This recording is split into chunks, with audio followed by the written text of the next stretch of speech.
Moving on to preview the Mavericks, we have Austin Ngaruiya from Dime with us to talk about Austin. Much for coming through. Happy to be here. Happy to preview a very, I think, interesting Dallas Mavericks team. Yeah, I think so. I think interesting is a good way to do it, and I think the only way to start with this, for me, is by just saying that Kyrie Irving is my most important player. Hmm. I just think so much is riding him. I look, Luke. We know what Luka is. We know how good he is. I understand he's maybe gonna how good he is. Maybe dictates how good this team can be. I just kind of think so much is riding on Kyrie and him working out and that partnership working out that I kind of think it has to be Kyrie as the answer, just because he's kind of the ultimate wild card of the ceiling. And like, look, I've seen firsthand in Cleveland how much him as your second guy can raise your ceiling, but it's now been a while since we have seen that version of Kyrie. If it comes back and there's no other chicanery, I'm a little more intrigued. But am I skeptical that that's going to happen? Also, yes. I Yeah, had I think Luka as with my most important. Who did you have, Austin? Sorry to interrupt you. Go ahead. oh no, I also had Kyrie. I think Okay. Okay. clearly he has the most volatility of any of the players on their roster, but I think he's in a good place right now. He got his contract extension. He's healthy. I think he's generally pretty happy in Dallas. He no longer wants to co-manage a franchise. He's just there to play basketball. And I think there's a lot of consternation about his partnership with Luka, but they were a amazing offense when they played together last year. I think the talk about their fit is kind of overblown. It's really about him staying healthy and Lucas staying healthy. As long as they stay healthy, they're going to have an elite offense, and they'll eventually figure out kind of their crunch time situation. Those two together, just as a for numbers wise, Austin's dead right that their offense was very, very good. They're together in 900 possessions. Luka and Kyrie plus 4.6 per 100, scored an average of 121.7 per 100. The defense is the problem, 117.1 on average. The most common lineup with those two, which I think will be better than, which I think is worse than the best lineup they'll have this year, was Luka, Kyrie, or most common one, I should say, Green, Bullock, and Powell. That was the five that they most ran out with those two on the floor together. Obviously, a very small sample. Still, I think a lot to learn and for them to get comfortable with each other. Let me ask this as a Kyrie point, and maybe at a different angle, because we could repeat all the same stuff about him and over and over again. I don't think that will get us anywhere. And I wanted to bring him up, but I don't really know how to do it. Is Jason Kidd the right coach for Kyrie? I think he actually is the right coach for Kyrie. I think that's Okay. actually a pretty good relationship. I think Kyrie trusts him. They have a long relationship going back like a few before their time in Dallas. That haven't heard anything about between Kidd and Kyrie. And I think that's actually a pretty good partnership as far as Kyrie goes. What I want to understand on the Kyrie side, making the case that he's the most important player on the team, is what is he going to do to distinctly make this team better? Is it about when Luka's off the court? Is it about just being a second side guy and better shooter than some of the alternatives that he's played with in the past? When he is on the court, is it just being a more trustworthy overall decision maker and scorer than the replacement level guy they might have behind him? Like what's the case that Kyrie is going to like take them from whatever they would have been to something substantially better? That's why I didn't pick him, because I think he will be great, but we've seen this offense be awesome without Kyrie. And again, to your point, Austin, I don't really worry about the fit. So it's like, is it just that he's a better Spencer Dinwiddie? Is that kind of like the bottom line there? I think it is his Spencer Dinwiddie, and also he allows them to kind of diversify their offensive style. I think actually last year when it was Kyrie and no Luka, they played a much more fun style, much more up and down. I think it actually helped a lot of their wing players like Tim Hardaway Jr. and Josh Green. They instantly got a boost when Kyrie was traded to the team, just because the way that Kyrie moves, the way that he plays off ball, and he kind of complements their players, and he allows other players to kind of handle the ball and do more on the ball than Luka kind of really allows. And he also again gets into transition. Like Luka just doesn't really want to run with the basketball, and I think he's also a little Luka is as much as he gets his teammates wide open shots, he's a little difficult to play with in that he plays at his own pace. And so obviously playing at your own pace is great for you to get work to your spots, but sometimes your teammates can't predict where you're going or what you're going to do. And it's a little harder to get adjusted to playing with Luka. And I think the guys on the team played a little bit easier and looser when Kyrie was on the floor by himself. I love all that. That is actually a great way to think about it. And I hope that the way Kyrie plays can maybe rub off on Luka a little bit. Like I would hope that if they develop a good relationship and chemistry, that kind of synergy could start to make Luka, he's LeBron like, he's Harden like, where his offense comes with 2, maybe 3 people involved in it, right? It's the screener, and then if somebody catches the ball off of that, then that becomes the third person. But typically it's just somebody setting a screen for him, and then what's going to happen after that. And again, as I don't think it needs to be said, but maybe just to say it, like that in and of itself is a top 10 offense. Like that's why I have Luka Doncic as my guy, because I think it's about how do you adapt within that structure? How do you change and affect other players' success more and more within that structure? And I also still am in the camp that Luka has the ability to be a good defender. Like I don't know if it's going to happen, but if he could just get into a defensive stance more often and use his size and IQ to disrupt the opposing team, like that would be nice. So there's also the little bit of like, okay, even if it's a better Spencer Dinwiddie, he has to do 5%, 10%, 15% less on offense. Maybe he can channel that into some different things. Maybe I'm getting a little ahead of myself, but I would hope that could happen. On the Kyrie side, I do want to throw out there too on those lineups when Luka's not on the court. A lot of those came with Christian Wood, and I'm excited to see what it looks like when it doesn't. When it's Kyrie and a different big man, maybe somebody who can space for him, maybe somebody who can, be a roll man, somebody in the dunker spot, whatever it is. I think, Kyrie just standing off to the side, even when Luka's not on the court, is a bad outcome for everybody. So I would like to see that. But yeah, I mean, I think this is obviously a really good foundation. Chris, are there things you can glean from how Kyrie played with LeBron that might matter here? Because I was thinking about that today. You had a front row seat to how Kyrie can play off of guys like that, and this will be the first full year of him playing with Luka. The first thing I would say is that the Kyrie LeBron lineups in Cleveland, at least in terms of on-off numbers, didn't actually work all that well, which isn't like surprising because that's been a thing with LeBron for as long as LeBron has been around. Like that's just a thing where he's not on the floor, his teams are worse. That happens. I was looking at the numbers for this, and again, it's 645 possessions. That's not a ton, but Kyrie on the floor, no Luka. Mavs were plus 6.6 per 100. And I do think if you surround Kyrie with a screener to let him get into the lane, which Dallas will have options for that, shooting, which they have, and can cover him defensively, which I think they can. I think the structure of that makes sense to me. I don't know if those lineups are ever going to be good defensively fully, just because Kyrie at the point of attack is just going to get beat up. And I think there are some limits there, and I don't think they have, maybe like the apex predator defensive guy to kind of really raise the floor of the defense in that way. But I think the structure they have works for what Kyrie is good at. And when he would do well in Cleveland without LeBron, lots of shooting, had some bigger guards with him that could play with him, and you let him kind of play pick and roll heavy basketball. I think there's a version of that you can absolutely do here, and then have him kind of slide more in and out of things and be kind of a chaos agent when he's on the floor. You can absolutely, I think, based on what we've seen from him playing with a guy who's clearly like I think he's going to have to defer to, and for the first time. Well, because I don't think he ever really maybe deferred to KD and Harden the way he might to Luka and did with LeBron. I think you're going to see Kyrie in that kind of zone. And that, to me, structurally, at the very least, makes a ton of sense based on what we've seen from him before. Yeah, and I think... Oh, yeah, go ahead. No, you. I was going to say just, I think those lineups, that number as far as the Kyrie on-off numbers kind of matches the eye test. I think the only caveat to those numbers is that Tim Hardaway Jr.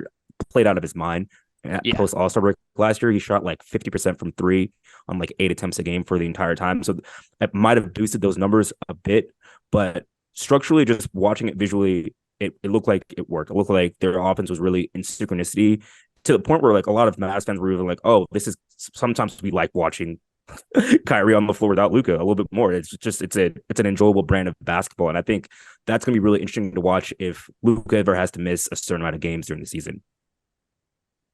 All I was going to add was to ask, as we maybe close on Luka, would be this injury. And Chris, we didn't talk about it in our FIBA wrap up, but he said post FIBA World Cup that the calf, I believe it's a calf, thigh, sorry, is quote unquote not okay. He said, I don't know what to say. It's not okay. At the same time, I have to prepare for one more game, which was the final game of the tournament, and then for a whole season in the NBA. How much do you think that affected him last year before he got shut down, Austin? And how much would it worry you if it continued to be kind of a problem and a pain management thing this year? Oh, it definitely affected him last year. He was noticeably slower. He really could not move that well to end the season. It was a very strange injury. They never really clarified what it was, and all they said was it's a thigh injury. Pretty concerning that it's still affecting him, because that was, I think, about 6 months ago that he sustained that injury. I think he's looked better in FIBA. He looked fast, quick, looked like, honestly, the peak athletic version of himself. But definitely a concerning injury that it's still ailing him, and that also there's not been any specificity as to what that injury is. Mm-hmm.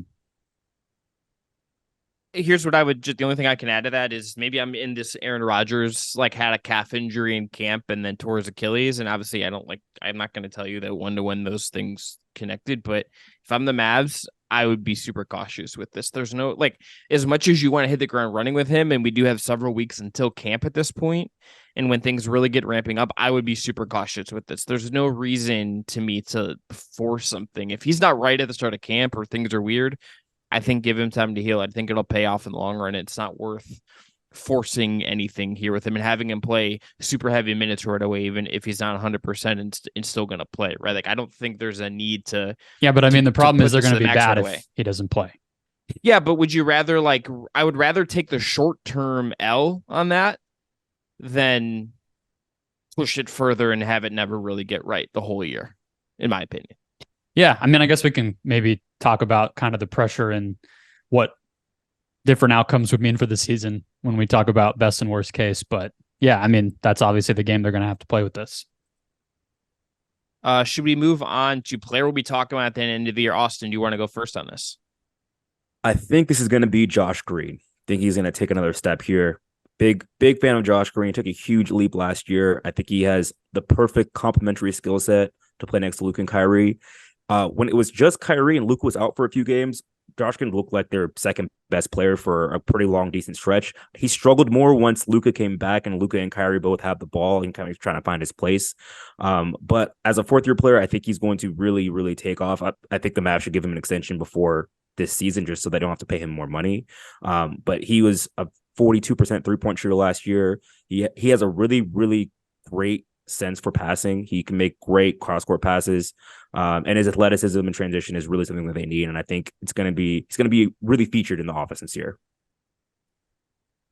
I have the same guy. I have the same logic. I'm a big fan. I think he's such a key connector piece. Brendon, are you in agreement with us this time? I did not have Josh Green because maybe we talked about him so much. Yeah, you love him. Yeah, I mean, he's a local guy and went to U of A and then broke out last year. I watched a lot of Mavs down the stretch just because I liked how they were playing and the Kyrie trade and everything else. So he just kind of, ingratiated himself to me. Thought a little bit about what he might look like in a Suns uniform for a time there when the Ayton talks were going on. That didn't end up happening. Maybe I can keep hoping, but no, I think Josh Green, what he does as an energy guy, offensive rebounding. When he does have a quick trigger, that's nice. He just is a smart ball mover, knows kind of where the ball needs to go in the court. Even if he's not going to be shooting, it's just a nice connective piece that any team would like to have. We'll get to it with lineup. I'm a little bit curious, what does he look like guarding bigger players for longer stretches, just as he gets more reps switching and being in the best lineups, closing lineups, maybe starting lineup for this team. I'm curious about that. Is he just kind of like a 1s, 2s, and some 3s defender? Can he defend, bigger guys, that type of thing? But I think any team should be wanting to get him if they ever made him available. And in the meantime, I think he's going to make Dallas better when he's out there. So that was kind of my thing. I had Jaden Hardy as the guy we might be talking about. I want to just ask you off the top, Austin, before I dive into why I like him and what he might be able to do. How much do you think he'll play, at least to start the year? I love Jaden Hardy. I like that pick. I really think he's very, very talented. And I think he actually maybe has a higher ceiling than Josh Green. Mm-hmm. But I'm kind of low on how much he's going to play this year just because they have a lot of guard depth. I think Dante Exum is actually going to break into the rotation. I think the way that he played in FIBA was really excellent. He can really guard. And if his jumper comes along, he should be a rotation player. And then they surprisingly signed Seth Curry. I didn't really think that was a need for him, but they got a really good deal. And Seth is a great shooter, does a lot of things that Jaden Hardy does as far as an off-ball shooter and a movement shooter, and is a veteran. And so I think you'll kind of see a sliding scale between how much Seth Curry plays and how much Jaden Hardy plays. I think that the team thinks very highly of Jaden Hardy, but they also are pretty critical of him as far as like making sure that he's making the right decisions with the ball, becoming a better pick and roll player, a better defender. They've been really, really particular about his development. And I don't think they're just going to give him minutes just because he's a second year player with promise. I think he's going to have to earn every minute that he gets. Yeah, Exum in FIBA, very small sample, took 17 threes, made 47% of them. So what is that, 8 of his 17 threes? So, coming along there, had a strong season overseas. So I agree. And when they didn't get Matisse Thybulle, I was kind of like, okay, well, maybe that just becomes kind of Exum's role. And obviously Omax Prosper is going to be in there as well. So yeah, it's definitely a jammed rotation. I think, Chris, you and I, when we were talking about this offseason, we liked it, but it was kind of like with Curry and then the young guards, and obviously the fact that Luka and Kyrie are going to play, like there's going to be an odd man out here. And we talked about, is it going to be Curry? Are they going to just trust Curry to be out there? Is Luka going to like Curry? You never know. But I mean, yeah, Hardy, like you mentioned, great shooter, like just the foundation he's starting from, right? He great size, solid shooter, good ball handler, from the jump, like that's just baked in. He didn't finish great, but he shot 61% from 2 in the G League. I just kind of think with his size, like maybe he's not, some freak athlete that's going to be dunking on everybody, but I don't think it's going to stay bad. I think it'll improve. And then to me, it's just kind of the perfect secondary scorer. I guess if they're really able to get fully healthy seasons out of Luka and Kyrie, maybe you don't need a player like this quite so much. But if either of those guys have injuries, or you're really just trying to limit minutes or stagger more, and he plays well enough that you kind of have to have Hardy on the court, then he's just upping your offensive floor and ceiling little by little. So I hope they can find a place for him. I personally would prefer, like if I'm anybody in that organization, I don't really know what the case is to play Curry tons more minutes than Hardy. But at the same time, we know vets tend to get that priority. They're more consistent. They're more trustworthy. But Seth Curry's, we know what he's going to be defensively. So it's like, why not give the younger guy a little bit more? And he's a more versatile scorer on top of that. So I hope he plays, but I hear you. He might not.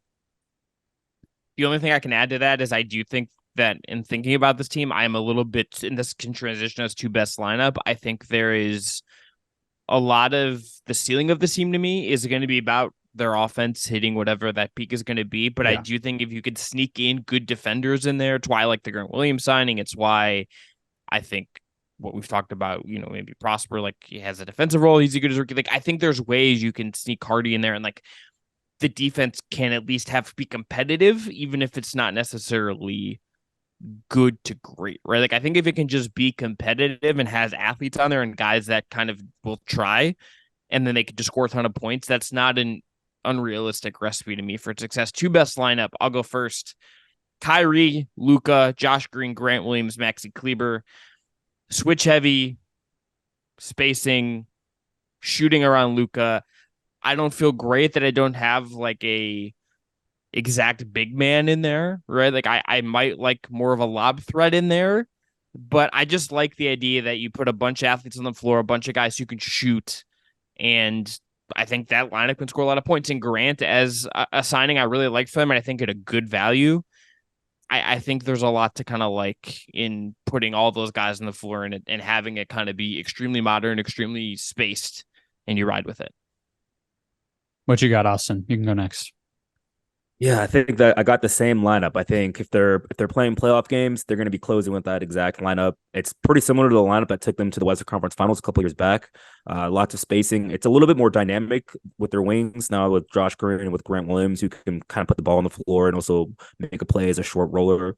And I think all those players are just very, very complimentary to Luka and Kyrie. And then Maxey, again, is just a great floor spacer. He's a great switch defender. And I think all of those players can also execute Jason Kidd's defense. I almost went to David Blatt for some reason. We could do David Black Kyrie round 2. I don't know if that would go so well this time. Didn't go well the first time. Yeah. But I think they could be very successful on defense. I think that's what Kidd is looking for and why that team just did not work last year, because they had players and bigs that could not execute the scheme, and I think all those guys can do that. Yeah. We'll skip the TikTok on this one, Chris. I had the same exact lineup, so rather than be redundant here, last year. Let me ask one question about this. If we were each going to put a center in that lineup instead of Kleber, who would the center be? To me, the only one who would probably be worth or could make themselves worth being that guy would be Lively. I just don't expect it in year one, but I don't see, Rashawn Holmes or Dwight Powell being their best option if things go according to plan, right? You kind of need a bounce back season from Kleba, but in the past, he's been a more valuable lineup versatility guy than Powell. So you would think that goes back this year if he's healthy. And yeah, I don't think Rashawn Holmes is going to be that guy. So maybe Lively by like March, but what do you think, Austin? Yeah, I would also say Lively, yes, but the second half of the season, just because of his sheer size. Also, the thing I love most about Lively is that he buys into his role. He doesn't want to do anything more than be a shot blocker and a rim runner, so they're not going to have to worry about, trying to get him post touches or trying to get him shots. And he really, really wants to be a great rim defender. And I think he has the tools and all of his analytics in college kind of indicate that. And I think he'll have a bigger impact early on than most people think, just because he's so committed to his role, and what they're asking him to do is very simple and straightforward. And you can't teach his size and his instincts. And I think those are really going to pop towards the second half of his rookie year. I think you guys have said it right. I think if it's opening night, I wonder if it's Holmes, just because we kind of know what Dwight Powell is, and we just haven't seen Rashawn Holmes in a big way in like a year. But who knows? I don't really know if I trust him to be solid enough. So I think they're in a little bit of a tricky spot there. All right, best case scenario, Austin. What is your best case scenario for the 2023-2024 Dallas Mavericks?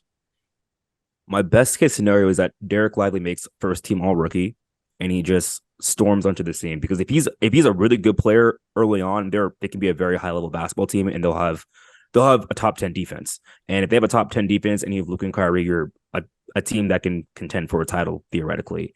Now that's a very maybe 4 or 5% chance of happening, but I think that's the absolute best scenario, is that Lively just bullies his way into the starting lineup and is an elite defensive center early on, much like Walker Kessler last year. If he can have some impact close to that level where it's just clear that he's a elite defensive player early, I think that's their quickest way to success. Because I think the other paths, as far as Luka and Kyrie, I think what they're gonna give to you outside of getting injured is gonna be pretty. There's something that's gonna be some outlier for their seasons. I don't think there's anything that they can go up as far as their output. I think Josh Green could maybe have a big uptick in his production, but I think where they could really, really surprise people is if Lively is a great center early on. Yeah, I had the defense bounces back, Luka and Kyrie bring another gear out of one another, and the young guys all show something, so kind of combining a little bit of what each of you guys said, probably, or what Austin said at least. And I think that's pretty doable, honestly. What did you have, Chris?